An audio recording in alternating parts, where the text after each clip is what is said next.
Ayo serang. Sekarang ini gongnya, cerpenis dari Madura, namanya Nur Imania. Nur Purnama, membuatnya di Kala Purnama. Lahirnya Bapak? Membuatnya pada saat bulan purnama di halaman rumah.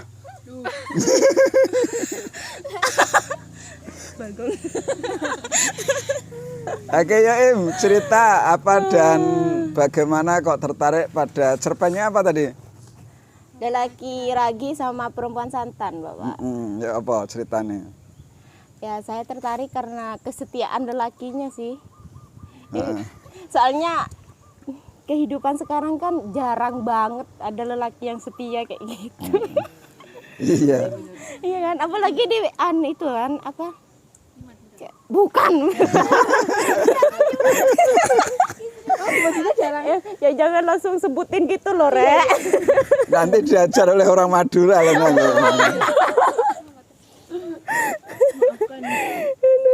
Iya, gimana? Ya, lanjutkan. Iya. Sekarang kan kebanyakan lelaki tuh kalau enggak dua perempuan ya enggak mau, kadang gitu Bapak. Kalau enggak, kalaupun satu kemudian juga nakal di luar gitu iya, kan. itu kebanyakan. Makanya tokoh dalam lelaki ragi sama perempuan santan tuh kamu mengaguminya ya tokoh itu. Iya Bapak. Termasuk bagaimana memendam persoalan-persoalan itu dalam cerita itu dinarasikan gimana? Dia kayak mengingat bukan apa ya? Iya, kayak kebaikannya gitu, kebaikan si perempuannya itu, iya. Biar dia tuh nggak terlalu kalau menurut saya ya, biar dia tuh nggak terlalu membenci gitu loh, Pak. Terus kalau aku membaca itu rasanya enggak percaya kan, mengapa si perempuannya dicintai yang dulu seperti itu baik, kemudian lupa tiba-tiba gitu kan? Iya. Paling ada itu sih, ada alasan lain perempuannya. Kenapa harus meninggalkan si lelaki itu sih, Pak? Mungkin ya. Iya, karena enggak diceritakan kan? Iya. Mengapa tuh? Jangan-jangan si lelaki itu diajak menikah karena kesiapannya hanya sebagai guru ngaji, dia enggak siap. Iya, gitu. Makanya itu kan perempuan kan, ya namanya juga perempuan juga butuh kepastian, butuh materi, butuh semuanya. Oke, yang jadi masalah sekarang gini, Im, itu di cerita itu kan si lelaki itu ya kaget ya, shock berat gitu ya, terhadap cinta yang tiba-tiba diputus di tengah jalan itu. Coba kalau kamu menduga-duga itu di cerita itu ada enggak keinginan misalkan untuk mencari lagi atau bahkan kebalikannya dia frustasi berat gitu? Enggak Bapak, dia tuh enggak ada keinginan untuk mencari perempuan lain. Bisa jadi nanti akan melajang. Iya, ya? Akan melajang. Makanya itu kan kasihan sekali ya. Kasihan banget. Kenapa nggak ada di sini gitu. Kenapa tidak ada di kebun? Iya kan kalau ada kan bisa gitu loh. Nah, ya mau dong Mbak. Mau tak itu kok, mau tak itu apa namanya? Ini Risma yo ngaco ya. Daftar ya. Lah ya kalau ada di kehidupan nyata kenapa enggak? Nah, yang harus kita pikirkan seperti kesepakatan tadi bahwa kisah-kisah cerita itu ketika kita ulik dan kita usik secara mendalam selalu ada makna di balik cerita itu. Selalu ada pelajaran yang menggoda untuk memberikan kesadaran kepada kita. Saya pikir Iim bener kok. Timbang ning kono nganggur lapor ati goneng Ponorogo. Iya, Pak. Kalau di sini kan nanti traumanya tuh tak ituin loh. Diterapi ya. Diterapi kesadaran. Kesadaran nanti kan bisa lirik-lirik lagi. Oke, dari cerita-cerita yang kawan-kawan gadis-gadis kebun itu nikmati gitu kira-kira. Cerita itu sebenarnya kan gampang-gampang susah kan. Yang menjadi masalah kemarin seperti kita diskusi itu setelah kita membaca cerita, setelah membaca cerpen, mungkin tidak ada ide kita ingin menulis cerpen yang mirip-mirip dengan itu. Ada Bapak. Terus gimana yang kita bisa lakukan? N3. Kita bisa melanjutkan cerpennya atau kita menebak fragmen sebelumnya gitu. Atau yang lain yang Bapak sering ceritakan itu. Sudut pandang lain. Mengganti sudut Mengganti sudut pandang. Kalau misalkan sudut pandangnya perempuan suamiku itu sudut perempuan si karir yang mengungkapkan persoalan-persoalan perselingkuhan suaminya, kita balik misalkan yang coba bercerita itu adalah sang suami yang menyimpan penderitaannya begitu banyak dan kayak dia itu ngomong cerita kepada orang-orang untuk minta dipahami mengapa dan bagaimana dia harus berselingkuh. Itu ya. Saya sering misalkan saya membuat teknik itu N3. Niteni, nerokne, nambahi. Kalau kamu suka dengan gaya lelaki santan atau lelaki ragi, suka dengan perempuan suamiku, suka dengan lelaki masa lalu, coba buat cerpen yang mirip kayak gitu.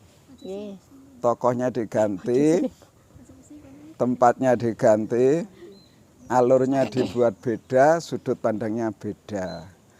Gitu kira-kira pesannya. Ayo komentar satu kalimat terhadap cerita-cerita yang telah dibaca. Iim.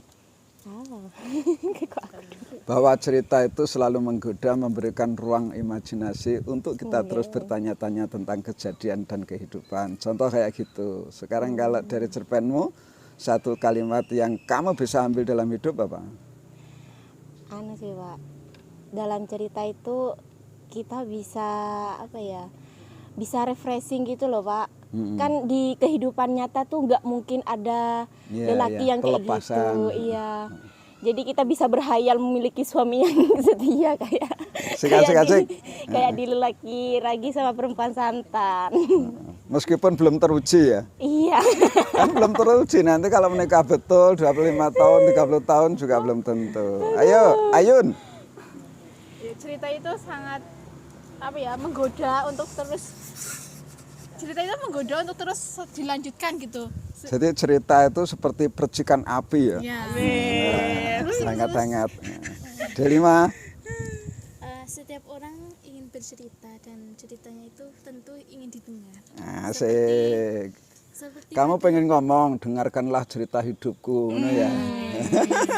sudah diwakili oleh tokoh aku dalam perempuan suamiku. Oh iya, asik. Dila. Apa ya?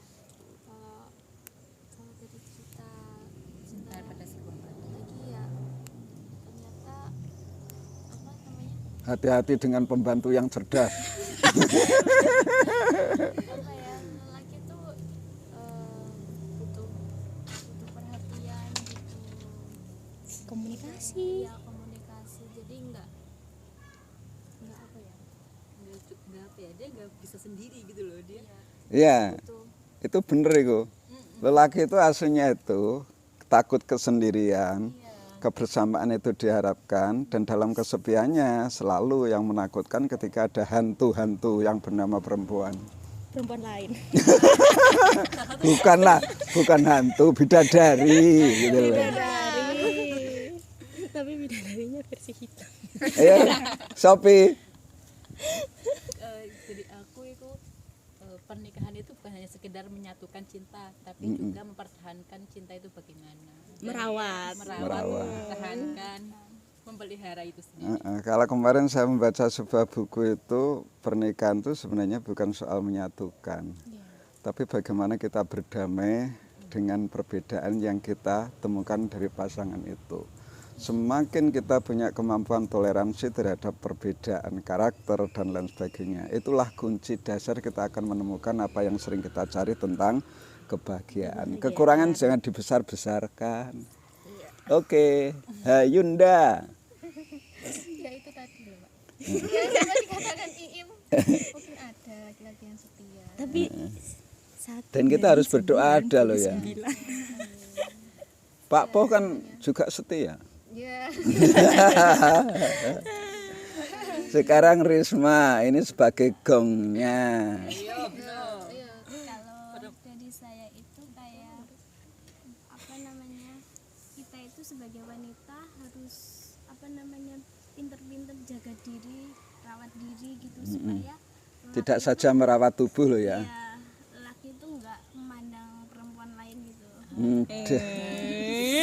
Kalau kemudian seperti kenanga, tiba-tiba takdir berbicara lain, kelebihan dirinya kemudian diambil oleh Tuhan, ngono ya apa ya? Ya kita harus menerima ikhlas gitu.